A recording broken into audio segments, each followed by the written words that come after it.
I think a lot of people believe they're searching for a different house, but what they're actually searching for is a different feeling. And after years in real estate, I've realized that most conversations stop being about real estate pretty quickly. Welcome back to At the Table.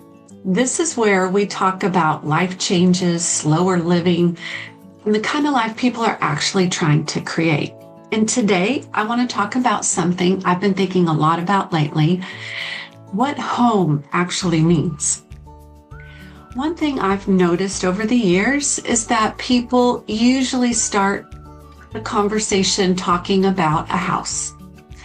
They'll say, we need more space, or Austin feels too crowded right now. We want land. We're tired of neighbors looking in our window in the backyard. But underneath those conversations, there's usually something deeper happening. And honestly, I don't think most people are just looking for a bigger house. I think they're looking for relief. Life has become incredibly fast. Everyone is overstimulated. Everyone is rushing. People are exhausted mentally, financially. And I think a lot of people are quietly reevaluating the life they built. Not because they failed or because it failed, but because what used to feel exciting doesn't feel sustainable anymore. And I think that's why the idea of home feels different to people now. Home used to mean square footage and upgrades and neighborhoods.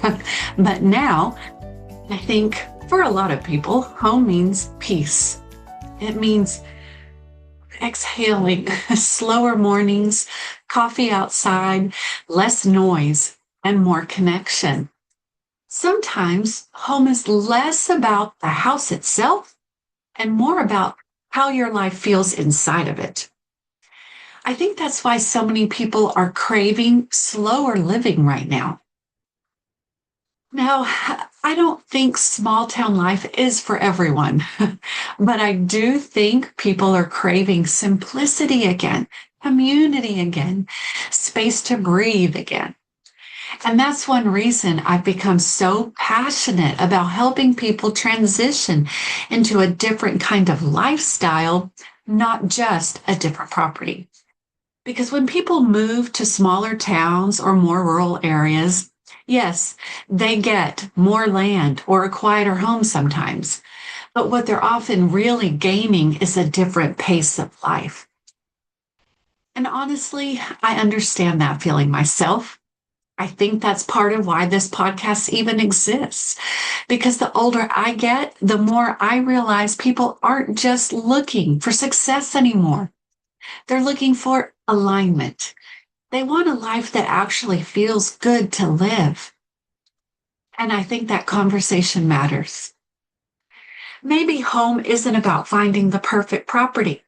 Maybe it's about finding the version of your life that finally feels sustainable. And if you've been feeling pulled towards something slower, quieter, more connected, you're probably not alone. Thank you for sitting down with me today at the table. And if this episode resonated with you, I'd love for you to share it with someone else who's been rethinking what home means to them lately. I'll see you next time at the table.